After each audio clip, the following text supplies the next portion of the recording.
Hello everyone, আসসালামু আলাইকুম। আজকে মাত্র 3টি প্রোডাক্ট দিয়ে এমন একটি ফেস প্যাক তৈরি করে দেখাবো যেটা তোমরা বাসায় বসে খুব সহজেই তৈরি করে দিতে পারবে। প্রথমেই নিয়ে নিলাম একটু লাল চন্দন, পরে নিলাম মুলতানি মাটি।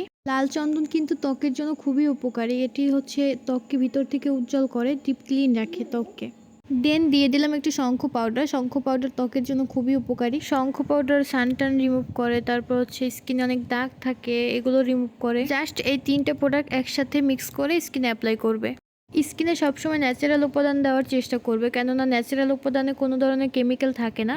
এই তো 3টে প্রোডাক্ট একসাথে এরকম মিক্স করে জাস্ট অ্যাপ্লাই করবে স্কিনে অ্যাপ্লাই করার পরে 15 থেকে 20 মিনিট যখন হবে, শুকিয়ে যাবে ফেস প্যাকটা, তখন হাতে একটু পানি নিয়ে হালকাভাবে মাসাজ করবা। 5 থেকে 10 মিনিট মাসাজ করে দেন হচ্ছে স্কিনটা ক্লিন করে ফেলবা। দেখবে স্কিনটা এত পরিমাণে ক্লিন লাগতেছে, প্লাস হচ্ছে ব্রাইট হয়ে যাবে। 2 থেকে 3 শেড পর্যন্ত স্কিনটা ইনস্ট্যান্ট ব্রাইট হবে। একবারের জন্য হলো ওই ফেস প্যাকটা বাসায় বানিয়ে ট্রাই করে দেখো। স্কিনের যাবতীয় যত সমস্যা আছে সব সমাধান একসাথে পাবে। এই যে দেখো স্কিনটা কতটা গ্লো করতেছে, আমার স্কিন একদম বেবি স্কিনের মতো। স্কিনে এটা নিয়মিত ব্যবহার করলে কোনো ধরনের দাগ থাকবে না। স্কিন হবে হেলদি এবং ভিতর থেকে উজ্জ্বল। স্কিনের পরিবর্তনটা নিজেরাই বুঝতে পারবা নিয়মিত ব্যবহার করলে।